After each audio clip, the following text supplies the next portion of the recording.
Hey everybody, Teresa here from Inspiration Cards, and welcome to our first Stamp Jammies online card class featuring the Timeless Tulips stamp set. I love this stamp set. It's super versatile and I can't wait to share these projects with you this month. Now, don't worry if you missed out on signing up for the full kit, which includes the stamp set and one ink pad. You can still get the card supplies shipped right to your door, and for anywhere in Canada, it's only $20. Now, let's get started. So here's this week's card. And for this card, I decided to use a combination of Highland Heather and Pear Pizzazz. So what you'll need is a large piece of Highland Heather, piece of Pear Pizzazz, and then 2 pieces of basic white, one a little larger, as you can see, from the other. So to kick us off, I'm just going to fold the card base in half, and I'm going to get a nice crisp fold on this with my bone folder. Okay, and I'm going to set that aside and pull in the small piece of basic white. So this is going to be for our phrase, and for this one I'm using the Happy Easter, Happy Spring phrase. And I'm going to be stamping that in Pear Pizzazz ink, which was the included ink pad for this month's class.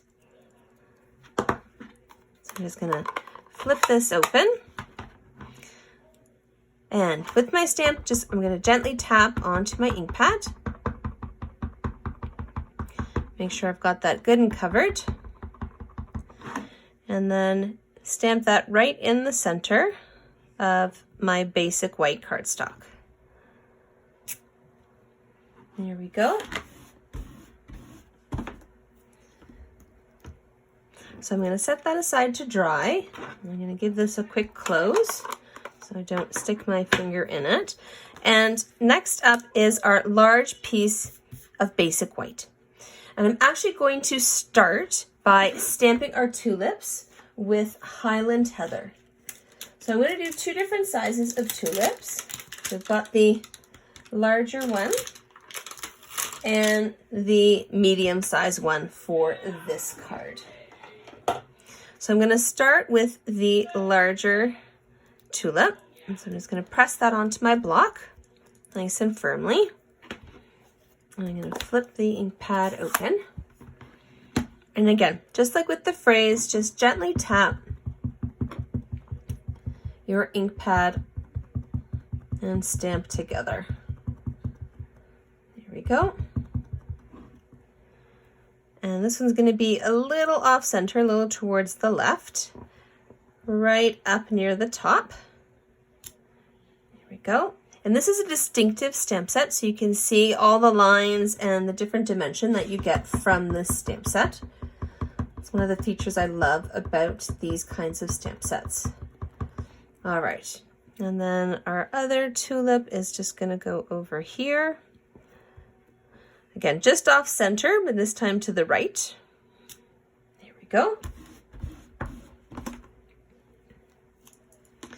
And then we've got our medium tulip.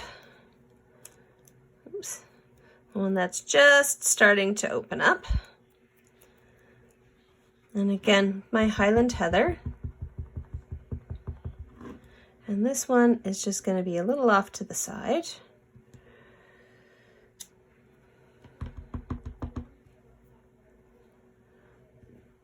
Get some nice different heights with the tulips. And then one more over here.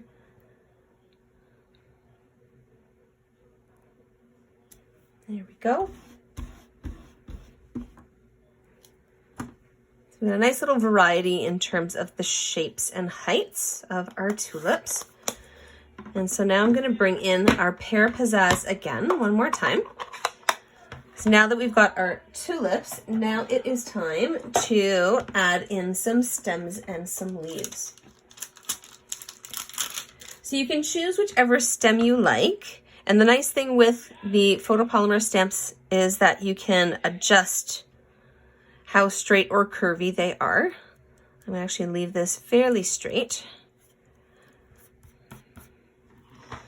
And I don't have to worry about stamping the whole stem. Not getting that much coverage. If I was doing this card the other way around, this way, then I would likely stamp the whole stem on there. So I'm inking up about a half, maybe a little more.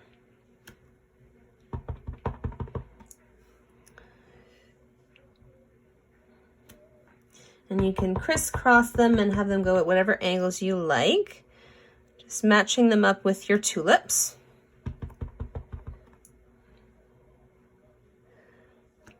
There we go. And of course, now we need some leaves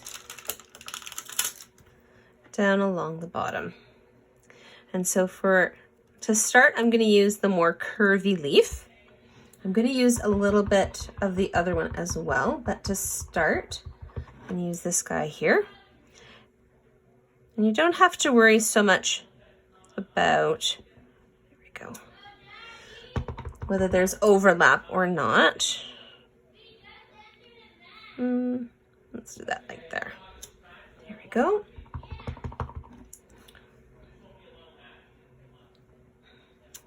And if you actually want to have the same leaf on another side, just flip it around.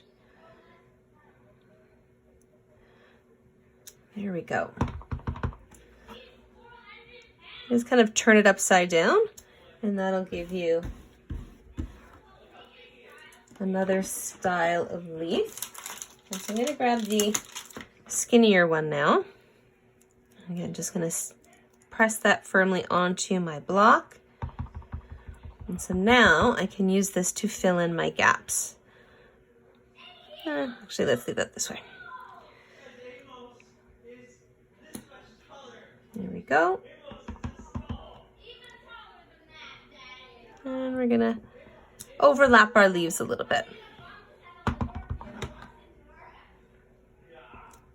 And just have some going off the page as well, along with our tulips.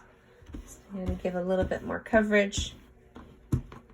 All right, so that's it for our stamping. So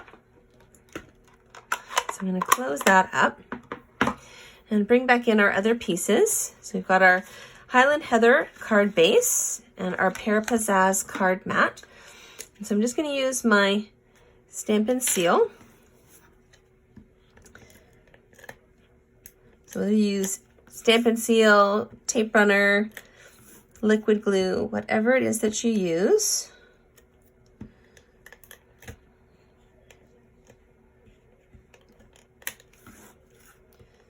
Just make sure you get enough on there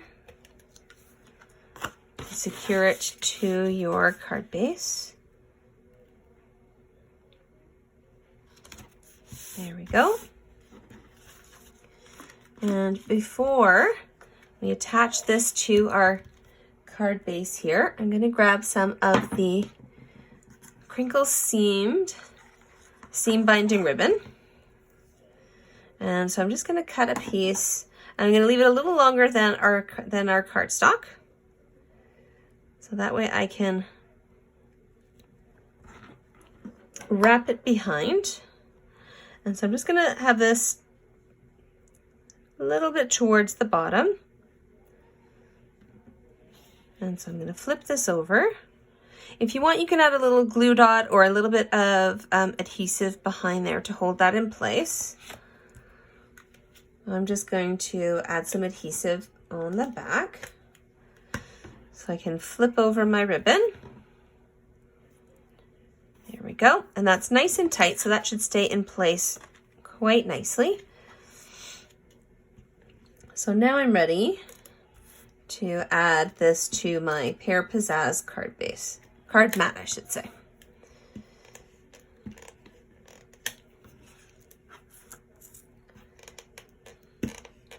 Oops, give that an extra little roll.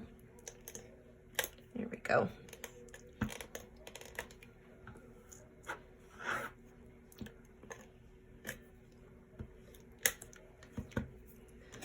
And of course, making sure that you've got this lined up properly. You don't want to end up with your tulips upside down.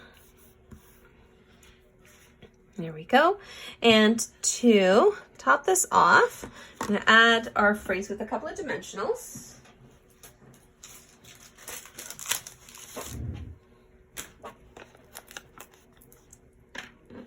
Just going to flip this over. Oops. There we go. Just like that. And peel the backs off our paper. There we go. And this will actually help keep that ribbon in place. Not that it really needs it, but that's going to go there just like that. And just to add a little bit of bling, I'm going to add a couple of rhinestone basic jewels on either side of our phrase. So I'm just going to use the spatula end of my Take Your Pick tool.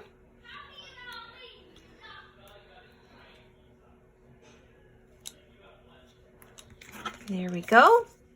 And to finish this off, I'm going to add a bow using, again, the same crinkled seam binding ribbon. And one trick that I like to use when I'm doing my bows is I actually will tie my bow before I cut the ribbon off. That way, if I need to make it larger or smaller or adjust the size, I can just undo my bow and start again, as opposed to having to cut a whole new piece of ribbon.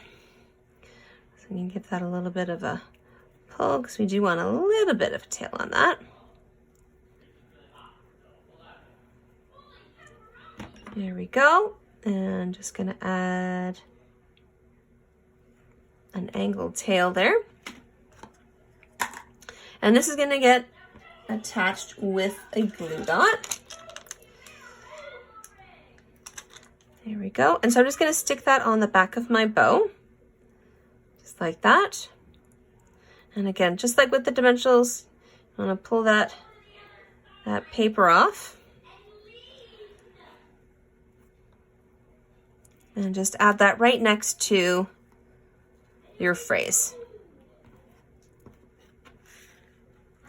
So there we go. So this is our first card for this month. And just as always with my Stamp Jammies class, I always like to show off alternative projects using the same stamp set. So this is actually one that I created last year.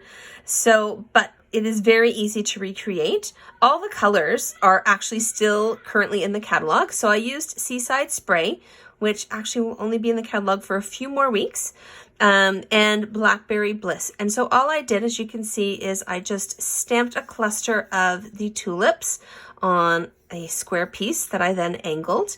And then I stamped the same phrase repeatedly in the two different colors, so the Seaside Spray and the Blackberry Bliss, and that created my background. Now, it'd be very easy to swap out these gems with a couple of basic jewels, just like that instead. And then if you want, you can swap out the Blackberry Bliss twine for the Blackberry Bliss ribbon that's in the catalog right now, the January to June mini catalog, or whatever ribbon that you'd like. So there we go. So thanks for joining me for our first Stampin' Jammies online card class featuring the Timeless Tilips stamp set. I hope you enjoyed the cards. Next week, I'll be back to share our next card. And in the meantime, you can check out my Facebook page for different projects and tips that I share there. And you can always check out my blog for the latest on what's going on with me, my projects, and Stampin' Up. And of course, don't forget to subscribe to my channel. See you soon.